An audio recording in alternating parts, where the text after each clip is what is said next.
Semana passada, nós apresentamos para vocês o início do prefácio, Paulo apresentando-se a si mesmo para a igreja de Roma, porque ele desejava realizar uma grande obra missionária na Espanha, e para isto ele precisava da igreja de Roma.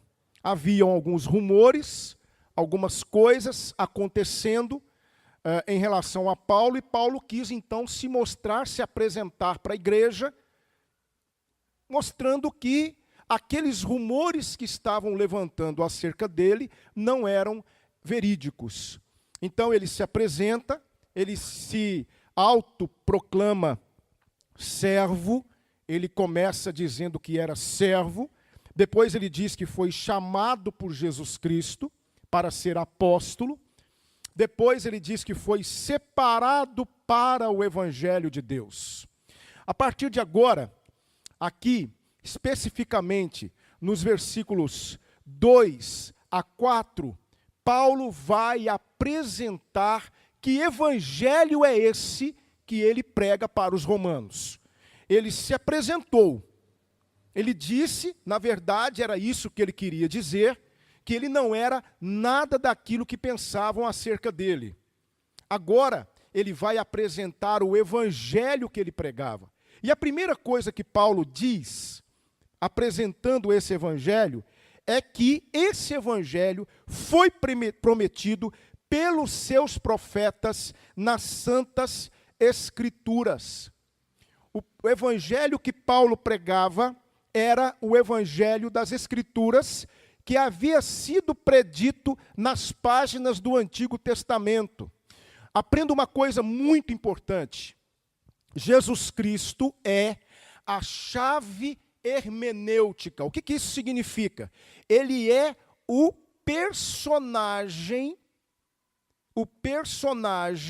sobre o qual o Antigo Testamento deve ser interpretado. Então, quando você vai interpretar o Antigo Testamento, você precisa pegar Jesus Cristo e levar Jesus Cristo com você, para que a sua compreensão do Antigo Testamento fique clara. Por exemplo, se você fizer uma leitura de Gênesis 3,15, quando Deus diz que o descendente da mulher vai ferir a cabeça do descendente da serpente, se você pega a pessoa de Jesus Cristo e aplica ali, o entendimento fica claro.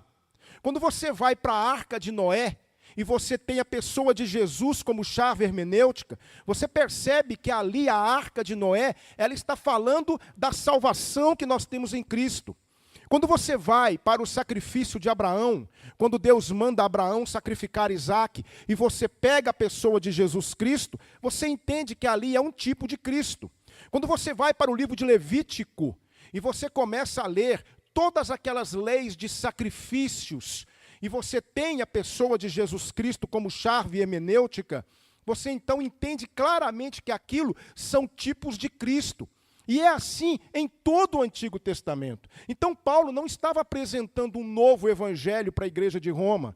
Ele estava apresentando um evangelho que havia sido anunciado no Antigo Testamento pelos profetas, pelos pais. Paulo não se afasta, ele não retira o Antigo Testamento, como algumas confissões religiosas hoje, por exemplo, fazem. Existe, por exemplo, outras confissões religiosas que dizem que o Antigo Testamento caducou e retiram o Antigo Testamento do seu compêndio doutrinário. Meus amados irmãos, a Bíblia é uma unidade. No Antigo Testamento nós temos a promessa da vinda do Messias. No Novo Testamento nós temos o cumprimento da promessa. Você não pode menosprezar o Antigo Testamento. O Evangelho está lá. Aquilo que cremos está lá. Os profetas falaram de Jesus. No Antigo Testamento você vai ter promessas no tocante ao nascimento de Jesus, ao seu ministério, à sua morte, à sua ressurreição, tudo nas páginas do Antigo Testamento. É esse evangelho que Paulo pregava e ele começa agora a apresentar aos romanos. Por isso que no versículo 2 ele vai dizer, o qual antes prometeu pelos seus profetas nas Santas Escrituras. Martinho Lutero disse uma coisa fantástica. Martinho Lutero disse o seguinte, qualquer ensinamento que não se enquadre nas Escrituras deve ser rejeitado, mesmo que faça chover milagres todos os dias. Olha só. Qualquer tipo de pregação que não tem uma estrutura na palavra de Deus deve ser rejeitado. Então Paulo começa apresentando agora, depois de se apresentar, ele começa apresentando o evangelho, mostrando que esse evangelho não foi uma criação dele, não foi algo engendrado por ele.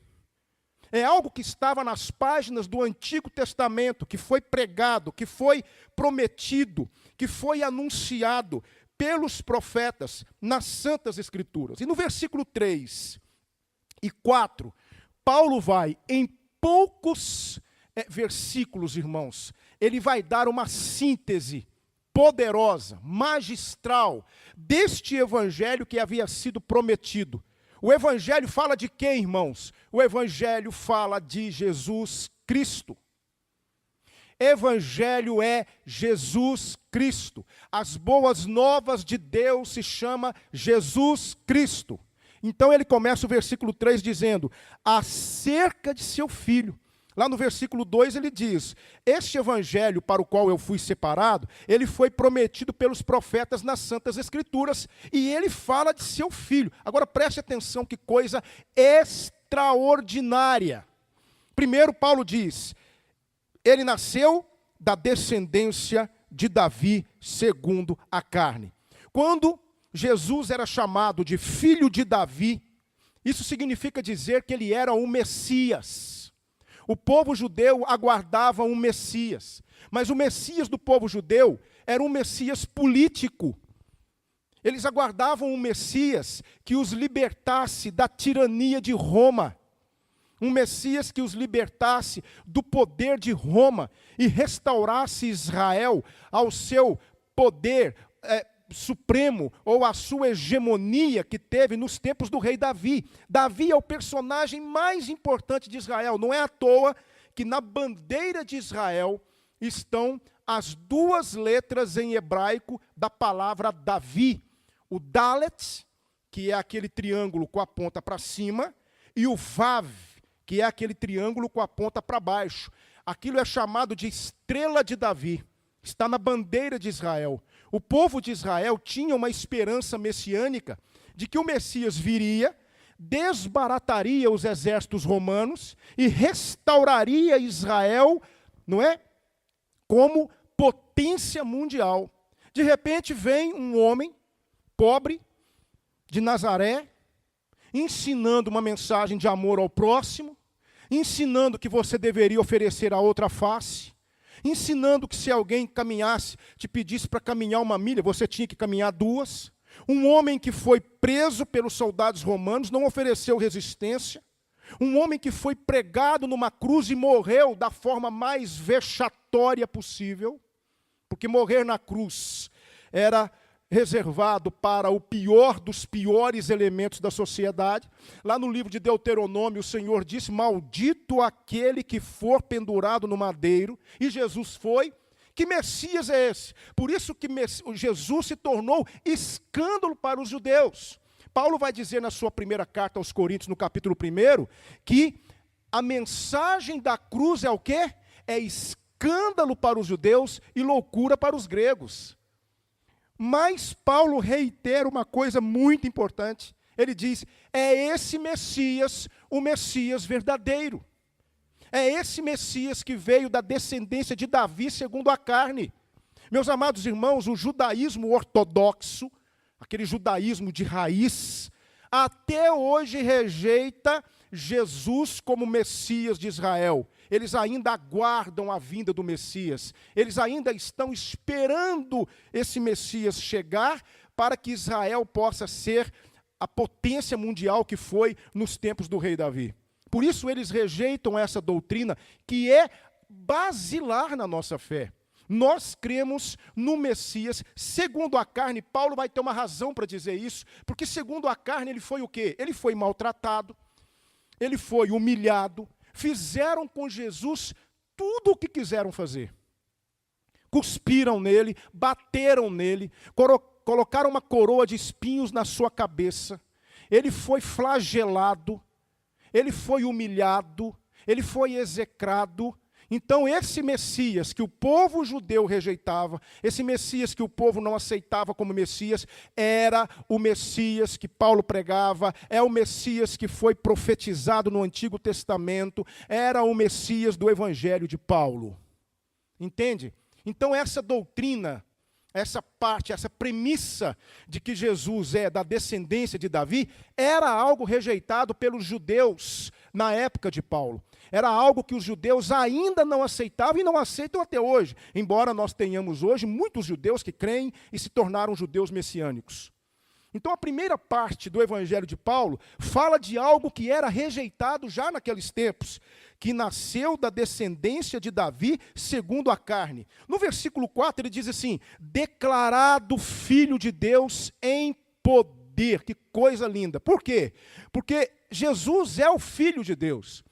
Ele era Filho de Deus antes de sua vinda ao mundo, continuou sendo Filho de Deus no mundo e continuará sendo Filho de Deus pelos séculos dos séculos. Agora preste atenção. Lá em Filipenses capítulo 2, versículos 5 a 11, diz que ele esvaziou-se a si mesmo, ele se humilhou.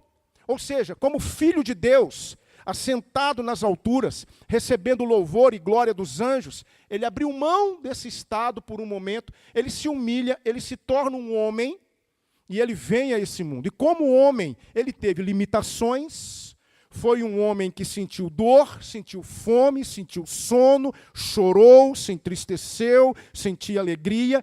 Jesus é plenamente homem, mas na condição de homem ele foi humilhado. Eu acabei de dizer para vocês que ele foi levado para a cruz. Mas ao terceiro dia ele ressuscitou. Veja o que Paulo vai dizer aqui no versículo de número 4. Declarado Filho de Deus em poder, segundo o Espírito de santificação, pela ressurreição dos mortos. Que coisa linda, gente. Jesus Cristo ressuscitou ao terceiro dia e agora ele é o Filho de Deus em poder. Tudo o que quiseram fazer com ele, enquanto o homem fizeram. Agora ele voltará como rei, como Senhor dos senhores, e a Bíblia diz que todo olho o verá, até aqueles que o traspassaram. Jesus Cristo hoje é o Filho de Deus em poder através da ressurreição. Depois que Jesus ressuscita, ele recebe um corpo glorificado. Essa doutrina era veementemente atacada pelos gnósticos. Os gnósticos não aceitavam a ressurreição de Jesus corpórea. Os gnósticos, eles eram um grupo que se infiltrou na igreja, que misturava filosofia com religião. E esse grupo pregava o seguinte: a carne, ela é má. O espírito é bom. Então o que você precisa fazer? Você precisa fazer a sua carne se corromper para que o seu espírito possa evoluir. Isso deu origem ao hedonismo, que é a busca do prazer.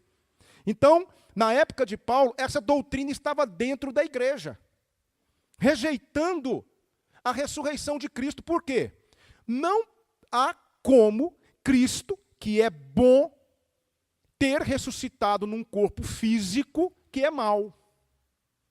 Aí criaram uma outra corrente filosófica, o docetismo. A palavra docetismo vem do grego, dokel, que significa aparência.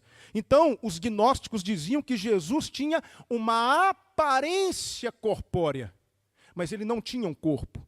É por isso que lá em 1 Coríntios capítulo 15, Paulo vai bater de frente com isso, dizendo: se Cristo não ressuscitou, é vã a nossa fé. Então, a ressurreição de Cristo em forma corpórea foi duramente combatida pelos gnósticos. E também, agora mais recentemente, do século XIX para cá, com a teologia liberal. Os liberais, que começaram lá no século XIX, com um camarada chamado Friedrich Schleiermacher. Esse camarada começou a questionar os principais dogmas da fé cristã, dentre eles a ressurreição corpórea de Cristo.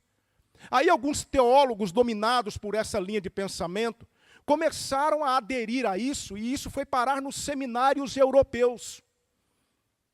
Um homem chamado Rudolf Bultmann, um teólogo chamado Rudolf Bultmann, ele criou uma teoria chamada desmitologização da Bíblia. O que ele ensinava? Que nós temos que retirar da Bíblia o que é mito, o que é fantasioso, o que é especulação. As comunidades cristãs, elas inventaram um Jesus que não condiz com a realidade. E começaram, então, a ensinar isso nos seminários. E uma das coisas que eles mais questionavam era a ressurreição de Cristo. Para os teólogos liberais, Jesus teve uma síncope por conta dos seus ferimentos, ou seja, ele teve uma crise, ele desmaiou por conta da dor e dos ferimentos que ele tinha, e ele foi sepultado como morto. E lá no túmulo, segundo a teologia liberal, ele recobrou a consciência. Isso é a ressurreição de Cristo para os teólogos liberais. Dá para acreditar nisso, irmão? Uma senhora estava numa igreja e um teólogo liberal pregando, e aí o teólogo falando: gente, vocês precisam parar com essa bobagem de acreditar que a baleia engoliu Jonas, que Jonas foi engolido por uma baleia. Isso é uma história que foi criada, uma fábula que foi anexada no livro de Jonas, mas nós temos que tirar essas fantasias da Bíblia. Meus queridos irmãos, nós precisamos ter na Bíblia apenas aquilo que é básico e retirar o que é fantasia. E começou a pregar isso na igreja. Uma senhora muito simples levantou a mão e falou assim: pastor, posso falar? Aí o pastor disse: claro. Ela disse assim: pastor, eu creio tanto nas Escrituras, mas eu creio tanto que se a Bíblia dissesse que Jonas engoliu a baleia, eu acreditava. Porque, na verdade, é isso que a teologia liberal quer fazer. Ela quer desconstruir a inerrância bíblica, quer tornar a Bíblia um livro comum, um livro qualquer, e não é. Não é à toa que Paulo vai dizer lá no capítulo 10 de Romanos: a fé vem pelo ouvir, e o ouvir pela palavra de Deus. Então aqui quando Paulo diz declarado filho de Deus em poder, ele está dizendo: ele ressuscitou com um corpo glorificado, agora ele é o filho de Deus exaltado, o filho de Deus glorificado, que há de vir julgar os vivos e os mortos. Paulo está aqui declarando algo que foi combatido pelos gnósticos, que tem sido combatido pela teologia liberal. E isso é a base da nossa fé, irmãos. Jesus Cristo é o único, preste atenção, o único que atende às prerrogativas de ser o nosso mediador diante de Deus. Por quê? Porque ele é Deus, mas hoje ele também é homem, porque ele mantém o seu corpo glorificado. Ele é o único em toda a história da humanidade que atende essa prerrogativa. Por isso que nós não precisamos de intercessores no céu. Por isso que essa ideia de que há pessoas intercedendo por nós no céu e que nós temos que apelar a elas para que elas orem ou para que elas falem com Deus em nosso lugar, essa doutrina é uma heresia. Porque só existe um mediador entre Deus e os homens. A Bíblia diz: Cristo Jesus, homem. Romanos 8:34, Paulo diz assim: pois foi Cristo quem morreu, ou antes, quem ressuscitou dentre os mortos, o qual está à direita de Deus e também intercede por nós. Hebreus 7:25 diz assim: podendo também salvar perfeitamente os que por ele se achegam a Deus, vivendo sempre para interceder por eles. Eu tenho um intercessor no céu, você tem um intercessor no céu, um mediador. Quem é? O Filho de Deus em poder, Jesus Cristo nosso Senhor. Aleluia! Ele é o nosso Senhor, o nosso Salvador. É o único que atende essa prerrogativa. Paulo está dizendo aqui, declarado Filho de Deus em poder, segundo o Espírito de santificação, pela ressurreição dos mortos. Houve um momento que o Filho de Deus foi humilhado. Deus permitiu que ele sofresse. Deus permitiu que ele fosse rejeitado. Deus permitiu que ele fosse ameaçado. Fizeram tudo o que quiseram com ele, com o Filho de Deus, homem. Agora, ele é Filho de Deus em poder.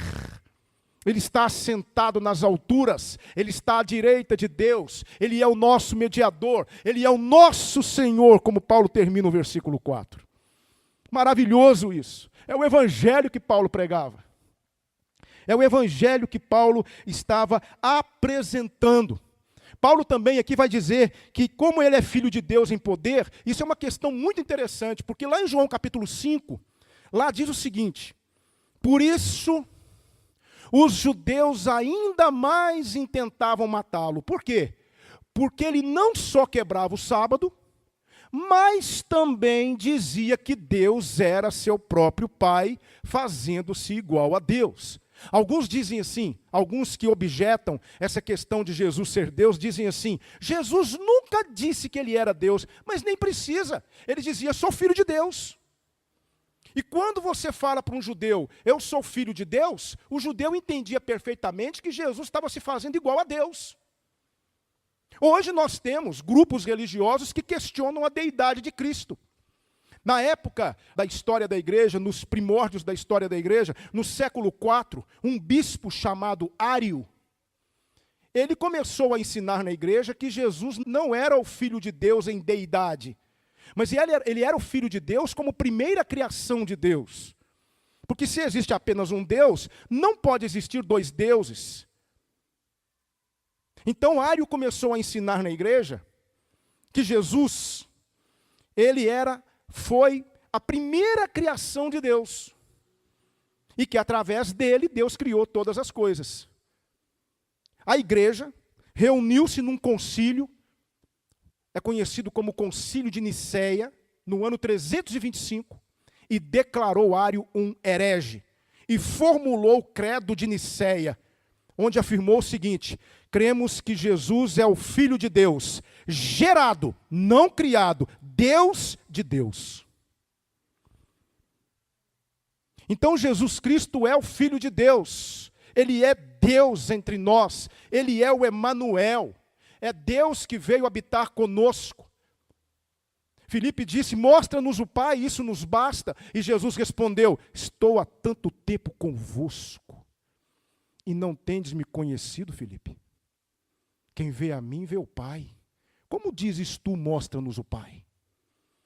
Então essa era a base do que Paulo pregava. Esse é o Evangelho, irmãos. Esse é o Evangelho. É isso que Paulo está ensinando aqui. E aí, no versículo 5, ele vai dizer, esse Jesus que eu acabei de apresentar para vocês, versículo 5, recebemos a graça e o apostolado. Paulo reitera o seu apostolado diante da igreja, e ele diz, quem me deu isso foi Jesus, para a obediência da fé, entre todas as gentes. Paulo tinha autoridade para escrever aos romanos, ele era o apóstolo dos gentios. Ele não era um apóstolo, escute igreja, ele não era um apóstolo do colegiado dos 12. O colegiado dos 12 foi completado com Matias. Eu já ouvi algumas interpretações, alguém disse para mim assim, não sei se você já ouviu isso. Na verdade, o apóstolo que substituiria Judas era Paulo. Mas os apóstolos se precipitaram e colocaram Matias. Irmãos, isso é um erro teológico. Matias foi aprovado por Deus, os apóstolos oraram, pediram a direção de Deus. E Deus então permitiu que Matias fosse eleito para completar o colegiado dos 12. Paulo é um apóstolo à parte, com uma missão específica. Se você entender, então pastor, eram 13 apóstolos? Sim, eram 13 apóstolos. Um à parte, para os gentios. Por isso Paulo tinha autoridade na igreja de Roma. Por quê? Porque os romanos eram gentios, em sua maioria. Embora na igreja houvesse judeus e gentios. Então Paulo tinha autoridade. Por isso ele diz, ele me deu o apostolado para a obediência da fé entre todas as gentes pelo seu nome. É interessante que Paulo fala aqui sobre obediência da fé. É interessante isso, não é? Qual é, irmãos, a marca registrada da fé? Não é Bíblia na mão, não é nome no hall de membros, não é participar de uma igreja. A marca registrada da fé é a obediência. Você pode dizer, eu sou um cristão, mas você precisa mostrar isso através da sua obediência. Fé aqui não é a doutrina cristã, é o crer mesmo. Paulo está dizendo, eu fui chamado entre todas as gentes, eu fui chamado para a obediência da fé. E aí Paulo vai dizer no versículo 6, entre os quais, entre essas gentes, sois também vós, chamados para serdes de Jesus Cristo. Que coisa maravilhosa. Vocês também foram chamados. Eu fui chamado para ser apóstolo. Eu fui chamado, eu pertenço a Jesus. Eu sou dele, ele me separou para o evangelho que foi profetizado, que foi anunciado no Antigo Testamento. Mas vocês também foram. Vocês foram chamados para serem de Jesus Cristo. Irmãos, que coisa maravilhosa é isso para nós. Nós vivemos num mundo tão conturbado, tão ameaçado, um mundo cheio de frustrações, decepções, um mundo caído. Nós oramos aqui hoje porque a notícia é ruim, uma atrás da outra. Vivemos acuados, o mundo nos odeia, o diabo nos odeia, a mídia nos odeia. Mas nós temos um dono. Nós somos de Jesus Cristo. Pertencemos a Ele. E aí Paulo vai dizer assim, no versículo 7, a todos os que estáis em Roma. Agora olha que interessante o que Paulo vai dizer de Roma. Aí ligando isso com o versículo de número 5 que eu falei. Amados de Deus, chamados santos. Aquela igreja vivia num contexto de ódio. Vocês viram aqui no filme? Principalmente na época de Nero, que foi um imperador tirano, que incendiou Roma e colocou a culpa nos cristãos. Aquela igreja vivia perseguida, odiada. Existia em Roma os guetos cristãos, porque eles se protegiam, eles tinham que andar o tempo inteiro atentos para não serem pegos. Porque Roma odiava os cristãos, os judeus odiavam os cristãos, e aqui Paulo está dizendo, mas vocês são amados de Deus. O mundo pode odiar você, mas Deus te ama, irmão. Você é amado de Deus.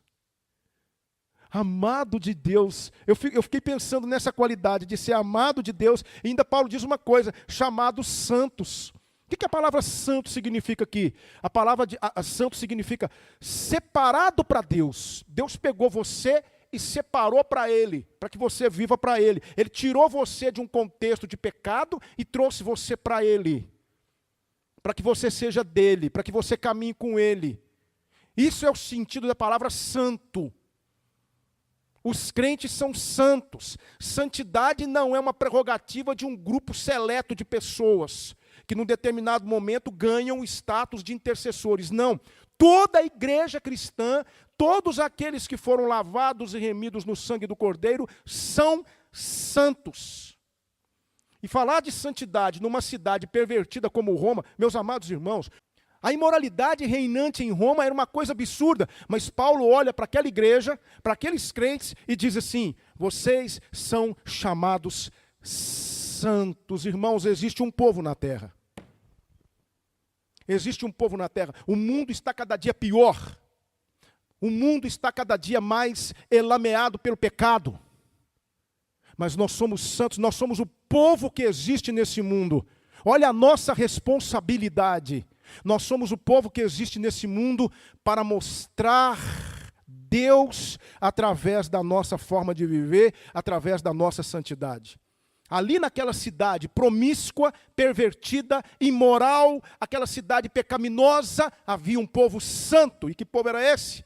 Eram os crentes romanos. Aí Paulo diz, chamados santos, graça e paz de Deus nosso Pai e do Senhor Jesus Cristo. A igreja romana, ela era composta de judeus e gentios, de cultura grega. Quando um grego encontrava com outro na rua, ele falava assim, carém. Aí o outro falava assim, carém. O que isso significa? Alegra-te. E quando um judeu encontrava com outro na rua, o que ele falava? Shalom. Aí o outro dizia assim, shalom. O que isso é? Paz seja com você. Na igreja de Cristo havia gentios e judeus. Aí Paulo manda uma saudação para os dois. Só que Paulo não vai falar a palavra carém. Paulo não vai falar alegrem-se. Paulo vai falar graça. Que é algo infinitamente mais do que alegria. Graça, do grego charis, a mesma raiz. E paz, da parte de Deus, e ele não separa, ele não exclui, ele não tira Jesus da jogada, como alguns fazem hoje, da parte de Deus e do Senhor Jesus Cristo. Eu aprendi algumas lições aqui, algumas aplicações para a nossa vida, e eu queria, agora encerrando esse prefácio de Paulo, eu queria pensar sobre essas lições com você. A primeira delas é essa. Não aceite imitações. O verdadeiro evangelho é o evangelho das Escrituras. O que tem de imitação hoje, o que tem de pregação, o que tem de teologia, teologia da libertação, teologia da prosperidade, teologia disso, teologia inclusiva, teologia daquilo, teologia disso, O que tem de teologia hoje sendo apresentado como evangelho não é brincadeira, mas só existe um evangelho. E é o evangelho das Escrituras. Não aceite imitações. O evangelho das Escrituras diz que Jesus veio em carne. Era necessário uma vítima. Hebreus 9:22 diz que sem derramamento de sangue não há remissão. Alguém precisava derramar o seu sangue. Esse alguém que derramou seu sangue foi Jesus Cristo, que veio em carne. Um Messias de Israel, que foi rejeitado por eles, mas aceito por muitos, principalmente os gentios. Ele é o nosso Messias. Ele é o filho de Davi. Ele é o leão de Judá. É o nosso Senhor, que veio em carne num primeiro momento, foi humilhado.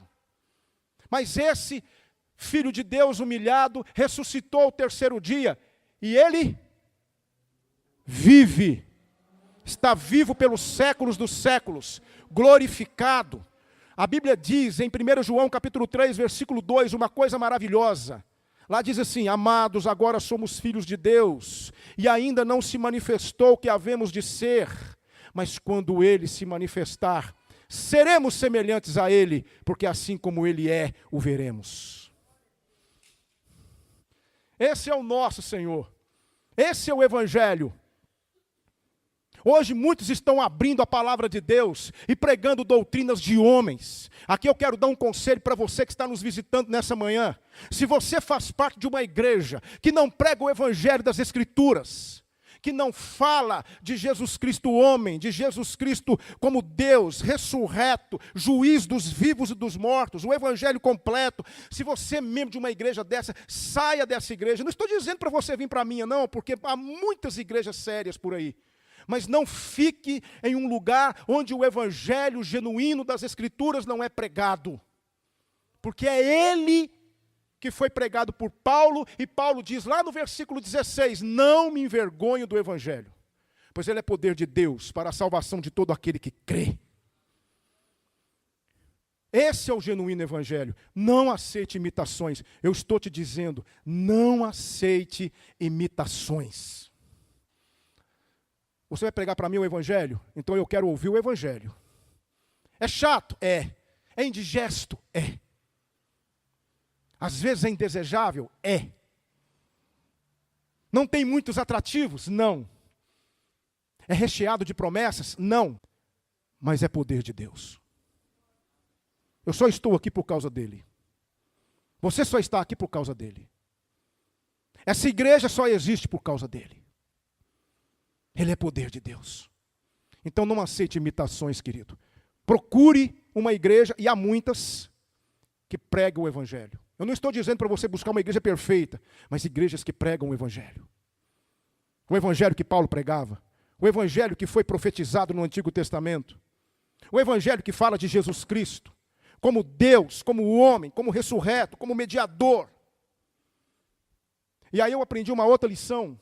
Somente o evangelho verdadeiro pode produzir crentes verdadeiros. Só o evangelho verdadeiro pode.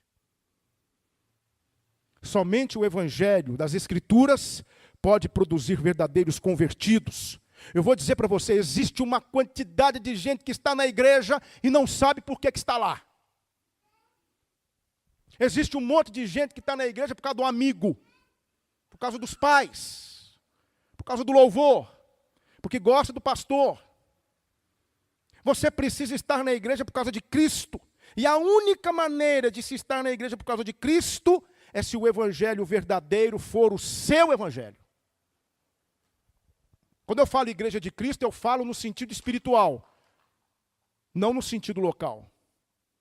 Então, somente o verdadeiro evangelho pode produzir crentes verdadeiros. Tem uma frase de Paul Washer, uma frase espetacular, que eu fiz questão de colocar aqui.